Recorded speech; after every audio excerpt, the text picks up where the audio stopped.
Bismillahirrahmanirrahim. Assalamualaikum warahmatullahi wabarakatuh. Sebelumnya perkenalkan, nama saya Aziz Saputra Hidayah dengan MPM di 1A023083. Nah, di video kali ini saya akan sedikit menjelaskan tentang tugas mandiri bagian bab 3 AN Illustrative Example. Nah, di sini pada tugas 3 ini akan terbagi menjadi 3, yaitu lembar kerja mahasiswa yang pertama, yang kedua problem set atau soal latihan lanjutan, serta yang terakhir adalah aktivitas pemrograman atau programming activity. Nah, di lembar kerja mahasiswa ini juga terbagi menjadi 2, yaitu studi kasus dan lembar kerja diskusi. Namun, untuk mempermudah kawan-kawan memahaminya, saya telah menyiapkan suatu PPT. Nah, ini merupakan PPT yang telah saya siapkan. Nah, di sini kawan-kawan bisa lihat, ini adalah cetak biru dari pabrik kognitif untuk membedah arsitektur jaringan saraf tiruan dalam evaluasi dari pemisahan linear hingga restorasi memori asosiatif. Nah, ini contohnya.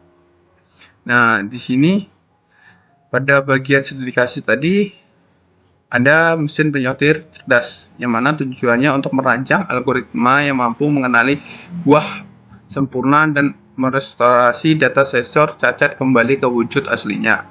Di sini ada klasifikasi untuk penilaian antara bentuk, berat, tekstur. Nah, di sini juga ada bagian untuk prototipe apel itu menjadi P2 sama dengan 1, 1, min 1. Sedangkan untuk prototipe jeruknya itu antara 1, min 1, dan 1. Nah, ini adalah tabel diagnostik arsitektur jaringan saraf, yang mana ini merupakan pemahaman untuk mengingat, memperkenalkan jenis 3 arsitektur jaringan saraf untuk menyelesaikan masalah pengenalan pola di atas dengan menyebutkan ketiga jaringan tersebut dan kelompok masing-masing ke dalam kategori private works, competitive, dan accurate.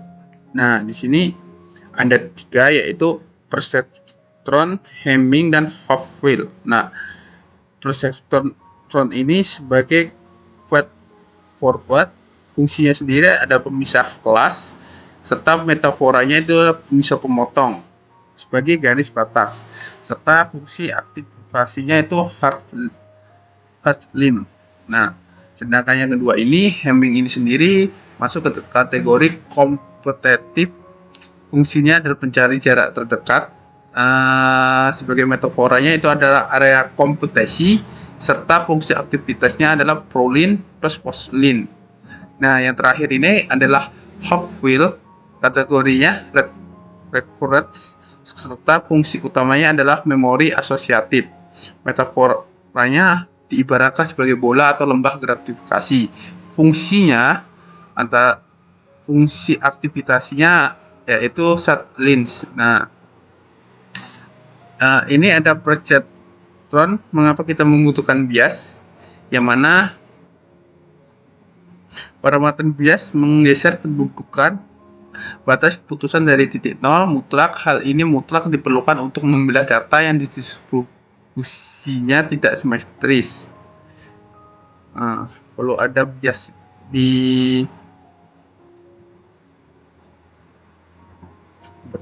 Nah, ini selanjutnya adalah bukti geometris pemisahan linear sempurna, yang mana kalkulasi UI antara bobot dan bias dikalibrasi, W memproyeksikan kemiringan tegak lurus, serta B untuk menggeser garis tepat ke titik tengah Euclidean, serta output 1 untuk P1 minus untuk P2. Nah, ini adalah anatomi jaringan Hamming atau arsitektur hibrida. Ini untuk memetakan jarak secara profesional lalu memaksakan neuron saling bertarung. Nah, di sini ada 2 tingkatan, yang mana tingkatan pertama paling bawah word layer itu sebagai fungsinya sebagai kalkulator jarak. korelasi absolut. Nah, yang mana aktivasinya itu ada prolin tanpa pemotongan, sedangkan yang bagian tingkat 2 Fredholm layer ini fungsi kalkulator jarak antara korelasi absolut, aktivitas prolin tanpa pemotongan juga. Di sini juga ada fungsi arena kompetensi winner take all, aktivasi poslin atau mengeliminasi yang lemah. Nah, ini mengapa harus poslin dan mekanisme winner take all. Nah, dalam arena kompetisi, fungsi poslin bertindak sebagai palu algojo yang menghancurkan nilai rendah menjadi nilai nol mutlak. Nah, ini adalah gambaran sebelum input dan setelah output score. Hanya neuron yang dengan status positif tertinggi yang bertahan hidup di akhir iterasi.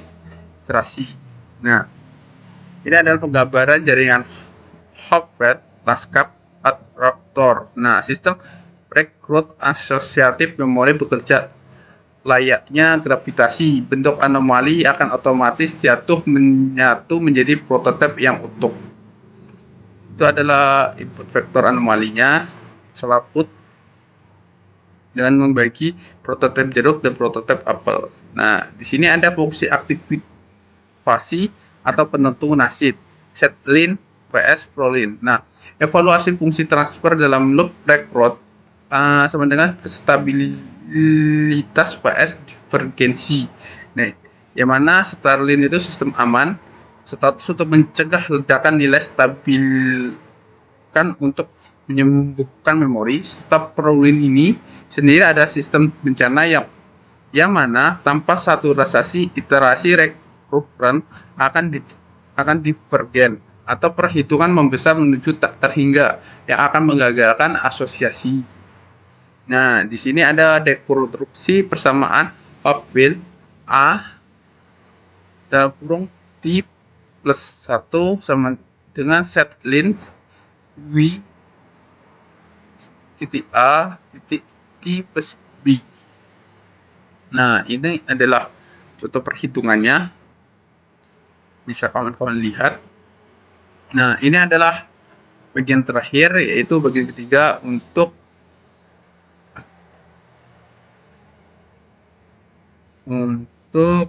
aktivitas pemrograman. Nah, di sini adalah contoh kode yang digunakan untuk empiris dari data abstraksi matematika jaringan memaksa data untuk melewati filter hingga menabrak linear konvergensi.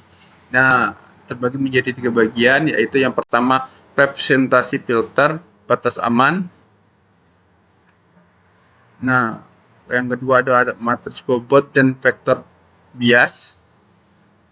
Dan yang bagian paling penting adalah loop reconstruct hingga tidak ada perubahan nilai. Jadi dari will not convergent.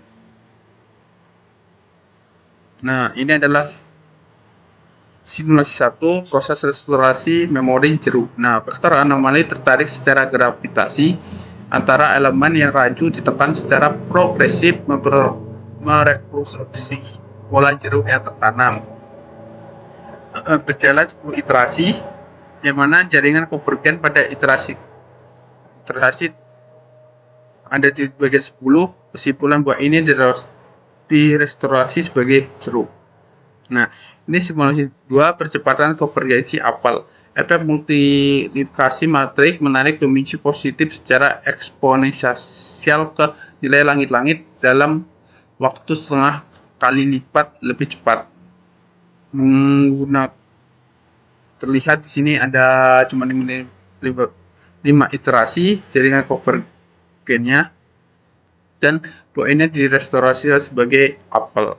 Nah, ini sintesis kendaraan dan mesinnya. Arsitektur jaringan saraf hanyalah tata letak industri, yang mana adalah fungsi aktivasi yang memberikan mesin tersebut sebuah nyawa. Nah, kesempurnaan pabrik kognitif tercapai melalui perkawinan harmonis antara desain spasial atau arsitektur dan dinamika matematis aktivasi. Ini adalah gambarannya. Dan mungkin itu saja untuk video kali ini. Kurang lebihnya saya mohon maaf. Mungkin saya akhiri. Wassalamualaikum warahmatullahi wabarakatuh.